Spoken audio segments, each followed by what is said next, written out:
Bonjour, euh, une vidéo afin de vous faire partager mon expérience du jeûne. J'ai accompli donc durant 21 jours un jeûne. Qu'est-ce que c'est qu'un jeûne? En l'occurrence, le jeûne que j'ai pratiqué, c'était un jeûne à l'eau. Qu'est-ce que c'est qu'un jeûne à l'eau? C'est-à-dire que c'est c'est le fait de ne se nourrir exclusivement que d'eau, de se nourrir exclusivement d'eau.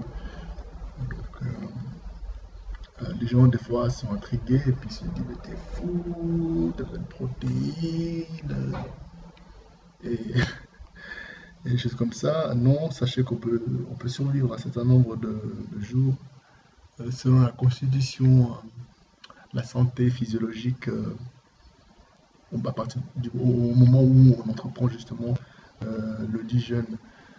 En l'occurrence, moi, je suis d'une bonne constitution physique. Je pratique du sport, donc j'ai pas un mode de vie sédentaire. Je suis vraiment en pleine santé.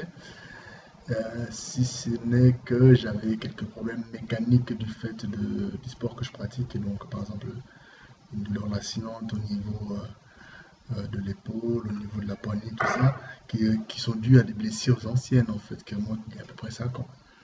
Alors au rugby, on se soigne comme on peut.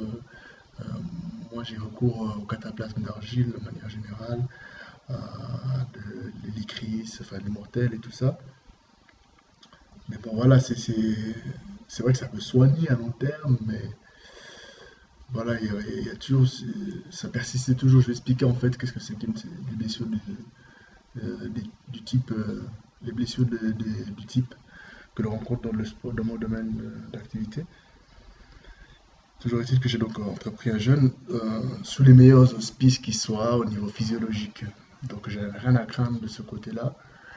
Et d'ailleurs, je n'ai pas éprouvé d'effets secondaires durant les premiers jours, ou ce qui peut être le cas pour certaines personnes en fait qui sont déjà d'une part pas habituées à faire le jeûne ou qui seraient en fait de constitution malingre euh, au départ en fait. Donc le jeûne que j'ai pratiqué, c'est que je me nourrissais donc exclusivement d'eau, je tiens à le préciser, parce que les gens des fois ils demandent, mais il te faut des vitamines, il te faut des protéines, il te faut, non, mais tu rajoutes du sucre dans ton eau, il y a quelque chose que tu fais, comment tu fais pour rester debout, est-ce que tu peux encore pratiquer ces activités, voilà. Donc, pour répondre à la majeure partie de ces questions-là, non, il n'y avait pas de supplément ni complément alimentaire. Donc, je me suis nourri exclusivement d'eau, donc d'eau du robinet. Hum, D'ailleurs, la dernière fois que j'avais fait un jeûne, c'était il y a près de 5 ans, je prenais l'eau du robinet, mais je la bouillissais. Cette fois-ci, je ne l'ai pas bouillie. Je l'ai bu comme cela, tout simplement. Hum, donc, mon jeûne, je l'ai commencé, je crois, à peu près vers le 14 juin, c'est possible? Ouais, vers le 14 juin, puis je suis sorti de mon jeûne à peu près vers le 5, enfin hier, le 5 juillet 2015, ce qui fait à peu près, ce qui fait exactement 21 jours. 21 jours. Hum, Alors, je vais diviser ma vidéo en, en différentes parties. La première partie, je vais vous expliquer, sans entrer dans les détails, ce qui s'est passé au niveau physiologique. Ensuite, quant à mon ressenti physique durant ces 21 jours. Puis, il sera question du jeûne, dans la place qu'occupe le jeûne dans, si vous voulez, dans l'histoire de l'humanité, de notre développement, en fait. Histoire, enfin, je vais vous montrer, enfin, je vais essayer d'intégrer, en fait, cette pratique culturelle dans, dans le processus biogénétique de l'être humain. Ce sera plus clair par la suite. Puis, je vais vous parler de la sortie du jeûne, comment ça s'est fait, et finalement de l'état actuel des lieux, un jour après le jeûne, finalement, donc ce qui n'est pas grand-chose, hein. Physiologiquement, ce qui se passe, c'est que bon, vous savez que l'être humain, le cerveau par exemple, pour prendre cette partie du corps, se nourrit exclusivement de sucre, de glucose, lorsque on ne s'alimente plus, lorsque on n'a plus un apport extérieur en sucre, eh bien, le corps va puiser dans un premier temps dans ses réserves en sucre, hein, qui sont souvent localisées dans les muscles, d'où la déperdition de masse musculaire qui peut avoir lieu au début du jeûne. Puis après, le corps va fabriquer ce qu'on appelle des corps cétoniques. Des corps cétoniques à partir des réserves en graisse. On va transformer donc les lipides en sucre. Et qui vont être acheminés dans les différentes parties du corps pour la mobilité du corps, pour le fonctionnement continu de celui-ci. La digestion utilise à peu près 30% de l'énergie du corps. Alors, où passent ces 30% d'énergie lorsque cette énergie n'est pas mobilisée en vue de la digestion? Eh bien, elle est consacrée à d'autres activités qui sont plus ou moins visibles, plus ou moins évidentes, d'où une certaine sensation d'acuité mentale et d'acuité mentale et un boost au niveau de la purification et la régénération du corps. Voilà ce qui se passe quant aux jeûnes dans les très grandes lignes. Hein. Mais on parle souvent, et c'est à tort, de ce qu'on appelle du jeûne thérapeutique. Mais le jeûne, il n'y a pas proprement dit de jeûne thérapeutique parce que le jeûne n'est qu'un processus, une étape dans un processus, disons, dans un processus général de rééquilibrage et de récalibrage du corps, une sorte de régénération. Il n'est pas thérapeutique en tant que tel. C'est bien plutôt le réservoir atavique, l'être au sens phénoménologique heideggerien, que nous avons en nous qui va se mobiliser pour résoudre les problèmes que nous rencontrons, ces problèmes qui pour moi se ramènent à ce que j'appelle une rupture d'information. Une rupture d'information. Il n'y a pas de maladie. Moi, je ne crois pas que les maladies existent. Sauf pour l'idéologie allopathique de la médecine occidentale moderne et postmoderne, qui à des fins mercantiles entretient ce mythe pour manipuler les individus plus ou moins grégaires que nous sommes. Il y a beaucoup de choses qu'on peut faire quand on est jeune. Il y a beaucoup de gens, enfin, quand on est jeune. Il y a beaucoup de choses qu'on peut faire pour employer le terme pour l'instant, guérir typiquement. Par exemple, certains font des cures de jus, de ce qu'on appelle des monodiètes en fait, hein, des cures de jus biota, des choses comme ça, jus de fruits, jus de légumes, et des choses comme ça. Mais l'avantage avec le jeûne que je pratique, c'est qu'on ne fait rien, on ne fait qu'observer, et on ne met même pas d'attention en fait dans le processus de rééquilibrage. Ce qui fait qu'on peut rentrer en contact avec notre énergie, appelez ça la conscience, appelez ça Dieu, appelez ça le prana, appelez ce que vous voulez. Et cette énergie-là, mes amis, je vous le dis, possède une intelligence qui nous dépasse et de loin. Le corps peut effectivement accomplir des merveilles dans le rétablissement, mais dans des conditions particulières. Il faut que ce soit des conditions d'abstention, de conditions de privation, et non pas dans des conditions où l'on est de réplétion, où l'on a la panse remplie, tout ça. Donc, voilà si vous voulez l'aspect on va dire physico-spirituel du jeûne, physico-énergétique du jeûne. Puisqu'il n'y a pas de maladie, il n'y a donc pas de remède comme tel. Pour moi, vraiment, c'est vraiment un processus biologique naturel qui relève d'un certain atavisme, d'un capital que nous possédons en propre. Et que nous perdons pour différentes raisons que je ne vais pas préciser dans cette vidéo, mais dont les signes certains sont, du point de vue phénoménal dans le monde, la technicité et la spécialisation et la rationalisation productive de la noble science, du noble art de l'art noble qu'est la médecine, voyez-vous.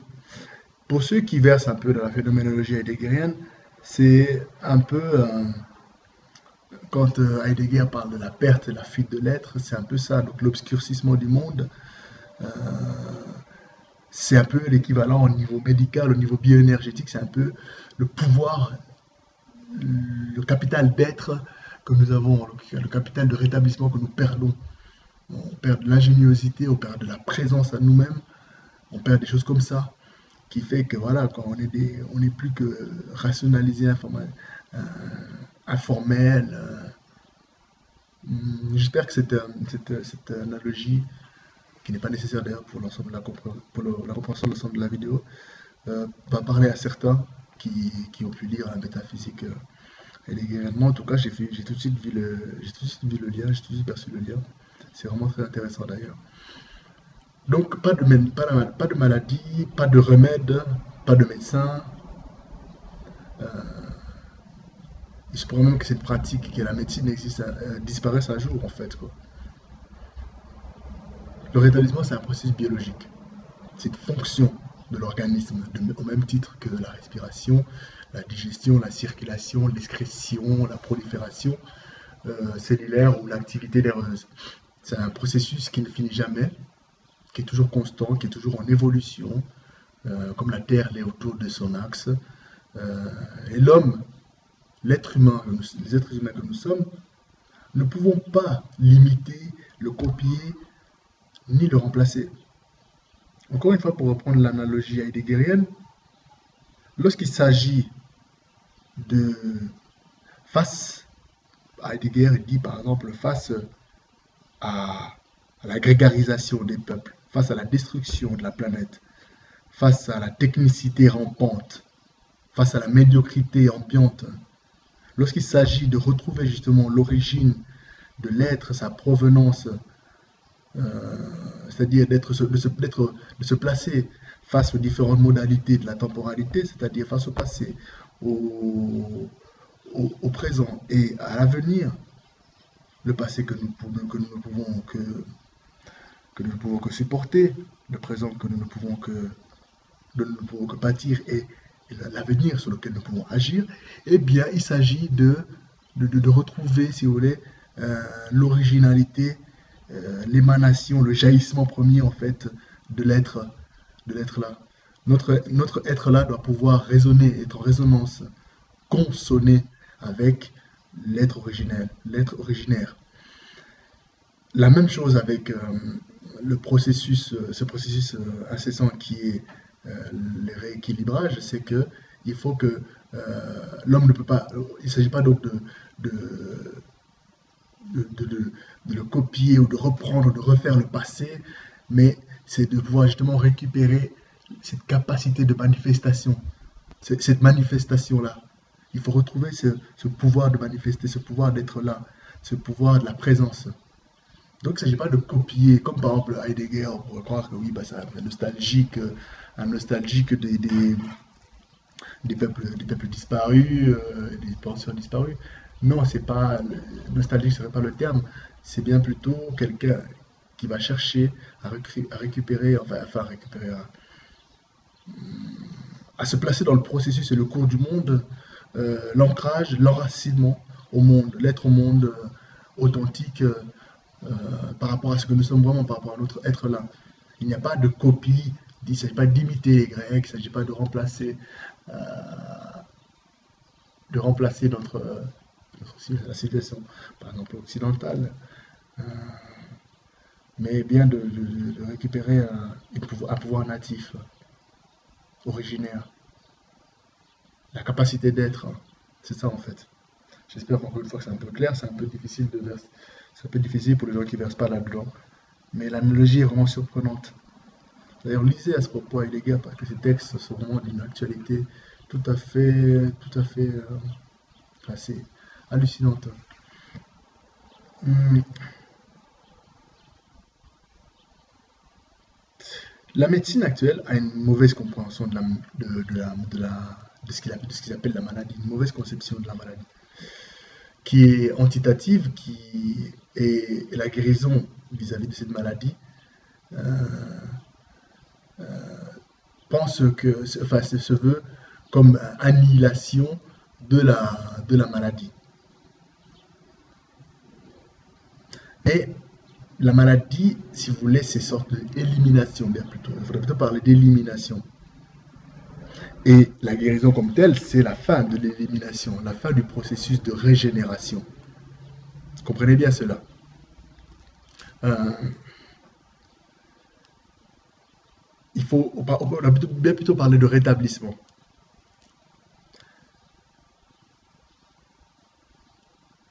Et ce processus, d'ailleurs, c'est le processus même de la vie, qui est une constante élimination, un processus constant d'excrétion et d'absorption qui ne se termine qu'à la fin de la vie. Donc le jeune ne fait pas, n'initie en rien ce processus-là, il ne fait que l'accentuer et l'appuyer. Euh,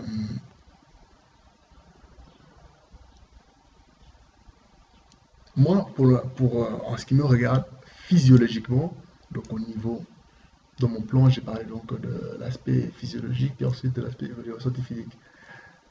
Oui, donc physiologiquement, moi j'ai vraiment ressenti un bienfait, un sentiment vraiment d'être allégé. J'ai pratiqué des exercices de respiration yogique durant cette phase de jeûne.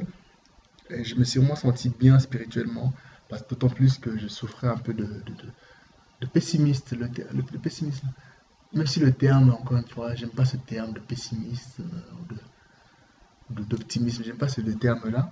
Mais bon, ouais, c'est vrai que j'étais un peu assez morose par rapport au cours des choses, par rapport à ce que nous faisons, nous autres êtres humains, donc le genre humain, ce que nous faisons autour de nous, et puis finalement la médiocrité environnante.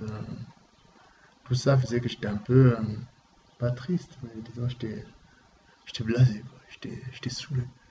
Mais là, je me sens beaucoup mieux. Au niveau des ressentis, ben voilà, ce qui se passait, c'est que j'étais dans le repos, moi, vu que j'ai une activité intellectuelle, j'ai pas j'ai la chance de pouvoir, on va dire, jeûner. Ce qui n'est pas forcément le cas, par exemple, des gens qui travaillent, tu vois, un ouvrier qui travaille en plein soleil durant l'été, comme dans cette période de canicule, eh bien, c'est plus difficile, hein. Euh, pour ces gens-là, c'est beaucoup plus difficile de jeûner, voire quasiment impossible, je ne sais pas. Moi, en tout cas, ça allait. Euh, je, des fois je me rappelle quand je montais les escaliers, enfin, je monte trois marches, enfin, trois étages d'escalier, et j'étais cuit, quoi, j'étais mort. Donc, à part une fois, j'ai déconné, j'ai fait du rugby, c'était il y a une semaine et demie, c'était une journée où je me suis consacré aux gamins pour les initier au haka, des All Blacks et tout ça, puis les coacher un peu dans un tournoi de gamins. Voilà, là, je me suis lâché, quoi. Ça, c'est moi, ça, c'est quand je joue à balle au bal. Je suis comme ça, quoi. Mais bon, c'est une erreur à ne pas faire parce que là, ça aurait pu être nuisible. Mais sinon, ouais, dans l'ensemble, j'étais plutôt bien physiquement. Je pouvais marcher, tout ça. Je l'ai pas fait, hein. J'étais plutôt tranquille, posé dans mes bouquins, en train d'écrire ou en train de regarder des vidéos, des choses comme ça. Euh, Voilà pour le ressenti physique. Ce qui s'est passé au niveau physiologique, c'est que en termes de poids, par exemple, au départ, je pesais 102 kilos. Je suis passé donc brutalement à une vingtaine de kilos, 90 kilos à peu près, ou 89 kilos les 2 premières semaines. Il y a une perte de poids assez surprenante. C'est normal parce qu'on perd, dans un premier temps, on perd beaucoup d'eau et des choses comme ça. Un peu de muscle aussi. Euh, Après, mais aujourd'hui, je suis à 84 kilos. Sachant que je fais 1m85. Hein. Donc avant, j'étais un gros tas de muscles, genre 102 kilos. Et là maintenant, je suis un peu skinny boy, quoi. Tu vois, je suis mince, quoi.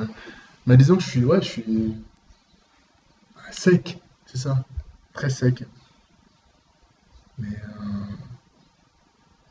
il aurait été, disons, difficile de deviner que je jeûnais si je ne le disais pas, hein. Voilà pour tous les aspects physiques. Bon, si notons qu'évidemment, il n'y a pas j'allais pas aux toilettes, les mixions étaient très colorées étant chargées donc en excrétion, en excrétion. Euh, ensuite, c'était quoi mon plan? Dans mon plan, il y avait quoi? Donc, c'était donc physiologie. euh, j'ai complètement zappé mon plan. Euh,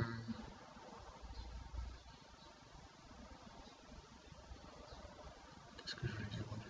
Ah oui, l'intérêt, je crois que c'était au niveau de au niveau de notre évolution, de notre bio. Oh, putain, ça c'est vrai, jamais ça. C'était au niveau, donc je voulais inscrire ce processus de jeûne dans le cadre de notre cycle biogénétique. Oui, il semblerait que nous soyons des êtres réglés, comme des horloges. On a des cycles, par exemple, dans notre corps, un cycle 6+1, s'agissant par exemple de la cortisol.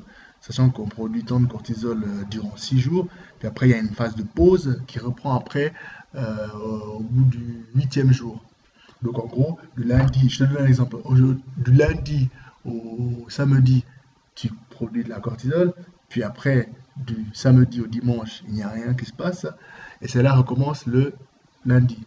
Le chiffre 7 est symbolique. C'est pour ça que moi j'ai fait 7, 14, 21, 21 jours. Et je me suis aussi réglé par rapport à la Lune d'ailleurs. Le cycle 6+1 est un cycle universel. Et ce qui est étonnant là-dedans, c'est de voir finalement le lien ou la proximité entre... Posez-vous la question suivante. T'es d'accord? Dimanche, c'est le jour sabbat, c'est considéré comme le jour sabbatique. Euh, pour certains, c'est samedi. Peu importe, hein, c'est samedi ou dimanche. Toujours est-il que certaines religions, certaines cultures nous invitent à nous reposer tel jour, en l'occurrence dans la tradition judéo-chrétienne, il s'agit bien du dimanche, enfin précisément du samedi, mais bon, on a pris que c'est dimanche. Il s'agit de se reposer parce que Dieu s'est reposé ce jour-là. Il y a des choses qui se passent ce jour-là, effectivement, on se repose et puis voilà, on est en train de éliminer à fond. Et il semblerait même qu'il faille ne pas manger. Donc, une pratique culturelle, voyez-vous, trouve son ancrage dans quelque chose, dans un processus biologique inscrit en nous dans nos gènes. C'est ça la biogénétique, n'est-ce pas? Je trouve ça génial en fait, quoi. Qu'est-ce qu'il y a avant la culture ou la nature? La nature ou la culture? Tiens, ça c'est dingue comme, euh, comme chose comme ça. Euh, la pratique du jeûne est quelque chose qui nous est naturel, hein. Beaucoup de gens s'inquiétaient, pour moi, hein, tout ça, tu dois crever et tout ça. Allez, je suis encore là, je suis là. La pratique du jeûne est naturelle pour nous.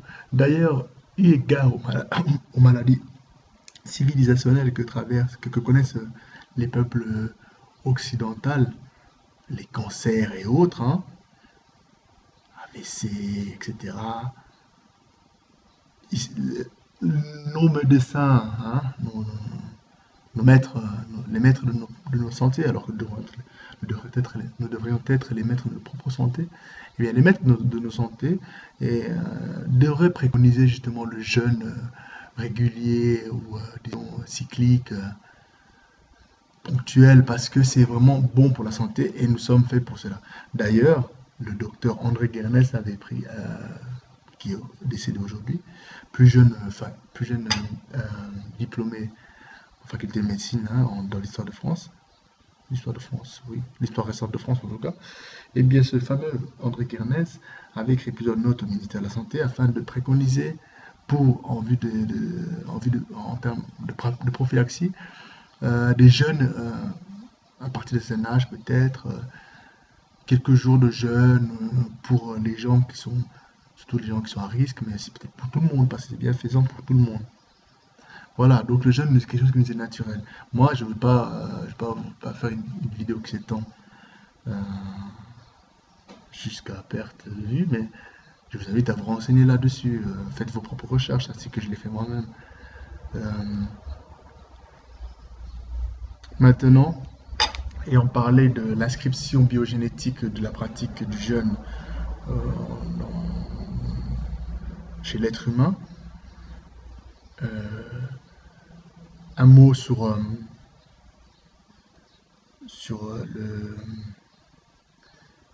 sur la reprise alimentaire, comment ça s'est passé moi, ben, vu que mon estomac n'avait plus fonctionné, enfin c'était plutôt mis au ralenti ou en veille durant 21 jours, j'ai j'ai recommencé à me nourrir, à me sustenter de manière tout à fait frugale. Hier, par exemple, j'ai savouré un excellent jus de 100% naturel, donc de carottes avec des agaves, des, du citron, des oranges. Un jus vraiment onctueux, sublime. C'était bon. Je ne savais pas que cela pouvait être aussi bon. C'est vrai que quand tu as bu que de l'eau pendant plusieurs jours, eh bien, voilà, tac, ça te... J'ai quand même mis un petit péché, je le confesse. Je vais le confesser. Après avoir bu mon jus, j'ai croqué une ou deux chips, mais c'était des chips bio, 100% pommes de terre, avec de l'huile de tournesol, mais c'était bon. Oh là là, faut savoir, c'est mon péché mignon, les chips. Alors voilà, moi je n'ai pas mangé beaucoup, hein, j'ai mangé une dizaine. D'ailleurs, je les ai comparés à des chips, on va dire, pas bio, disons, industriel, si tu veux, quelque chose comme ça. Eh ben, c'était vraiment incomparable, quoi. Il n'y a pas photo. Aujourd'hui, mon repas consiste. Ce matin, j'ai encore bu du jus de nana, du jus de raisin, tout ça, fait à presser, tout ça. 100%, donc sans ajout de sucre. Et tout ça. Et là, je sais pas si tu vas voir. Là, je vais me taper un repas frugal, encore une fois, des fruits. T'as une mangue, là, t'as une figue. La figue, elle est bien molle, bien mûrie et tout ça. Tu vois, mangue délicieuse. Des fraises, du terroir. Ouais, des fraises du terroir et des framboises. Donc voilà. Là, je ressens mon estomac se réactiver de plus en plus. Euh, je vais vous faire une seconde confidence.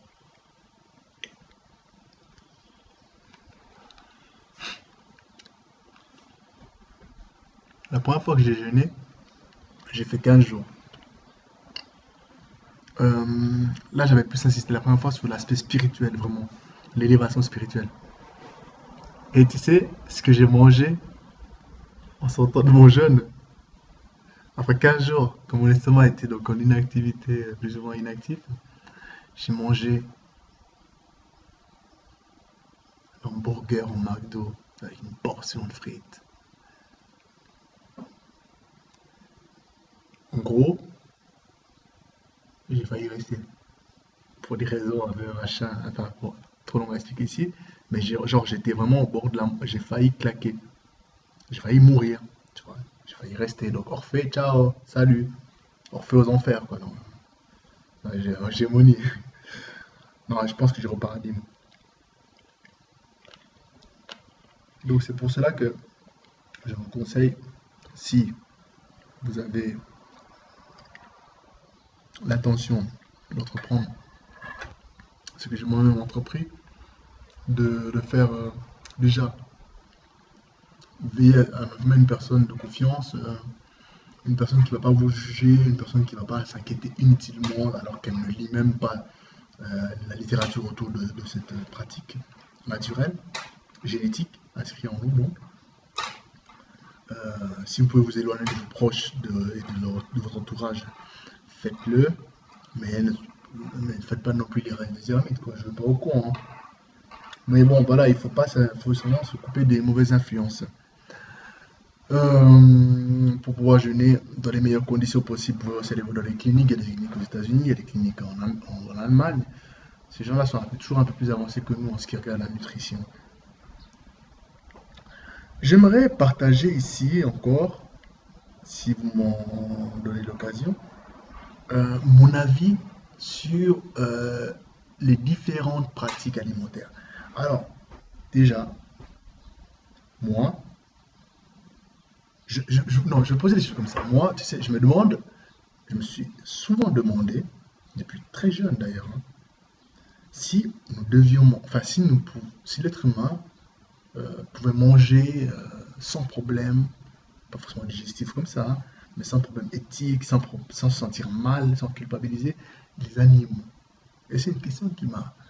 Et après avoir jeûné, je t'avoue que je n'ai pas trouvé la réponse. Euh, mais par contre, je tiens à dire que je n'aime pas du tout les gens qui veulent imposer leurs pratiques culturelles, leur ethos, donc leur comportement, leur morale à d'autres j'aime pas les gens qui ont un discours moralisant et qui veulent faire culpabiliser les autres. Moi, en tant que philosophe, c'est-à-dire en tant qu'une personne qui approfondit et questionne le monde, j'ai, pour l'instant, donc, hein, pour l'instant, je me dis que oui, voilà. D'ailleurs, de manière générale, que ce phénomène de bio et tout ça, là, de végétarisme, vegan, manger sain, manger, enfin, toutes ces choses-là, vous savez de quoi je parle, hein. Pour moi, il y a déjà il y a déjà un sacré phénomène de mode là autour. Donc, quand on aura enlevé toutes les velléités, toute la modalité moderne, hein, la modalité mondaine autour de cela, on pourra déjà avoir à peu près de la matière exacte et savoir et pouvoir nous concentrer exactement sur ce dont on parle et pouvoir juger en toute connaissance de cause. Euh, j'ai exploré les différents ouvrages qui traitent de la soi-disant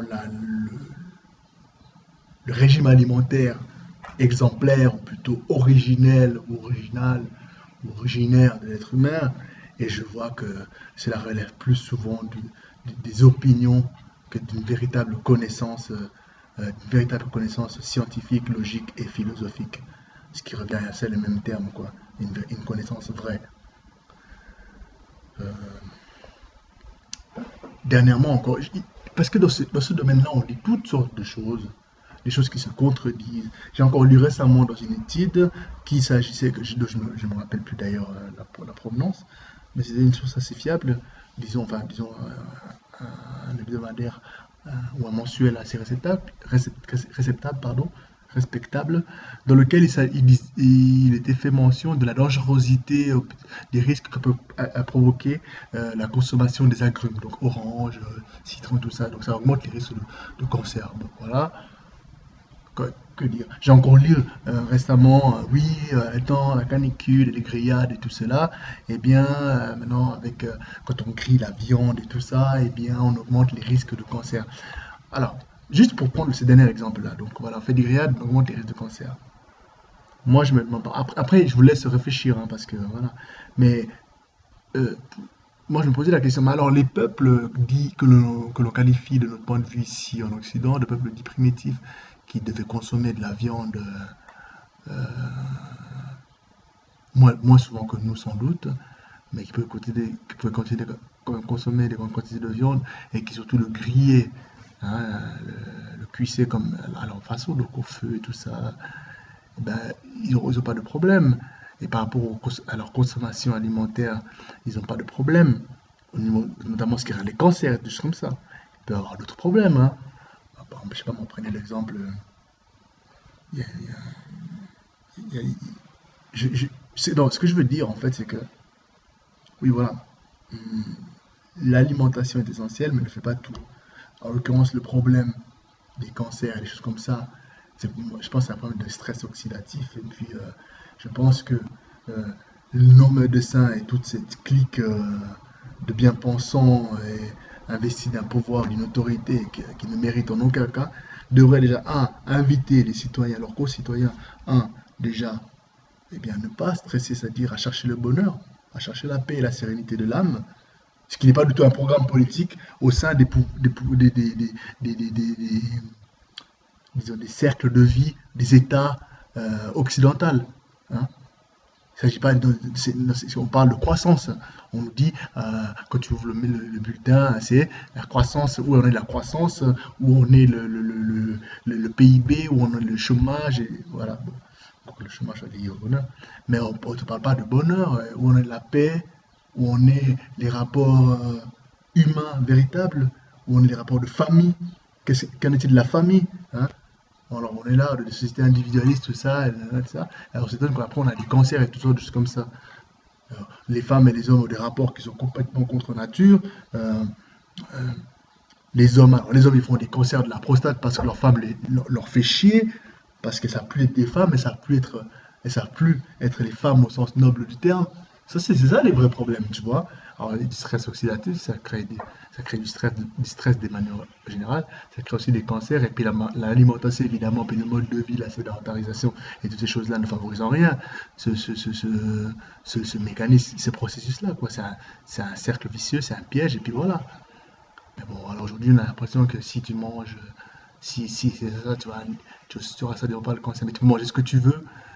Si ton patron te fait chier parce qu'il te stresse, parce qu'il te morde, parce que si ta meuf te casse les couilles, si ton mari euh, ne te respecte pas en tant que femme, tu peux manger ce que tu veux, ça va pas changer grand-chose à ton destin. Hein.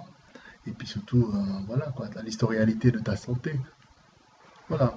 Moi, je sais pas, végétarien, pas végétarien, mais déjà, faites ce que vous voulez, puis arrêtez de casser les couilles aux autres. Ça, c'est déjà bien, ça serait déjà bien. Ça nous ferait des vacances. Et puis moi, personnellement, est-ce que je vais manger de la viande? Je sais pas, probablement, probablement. Et j'ai pas de culpabilité vis-à-vis des animaux par rapport à cela. Commencez déjà par aller blâmer les lions de chasser les antilopes et les gazelles, puis après on reviendra. Euh, voilà, je crois que c'est tout ce que j'avais à dire. Hum,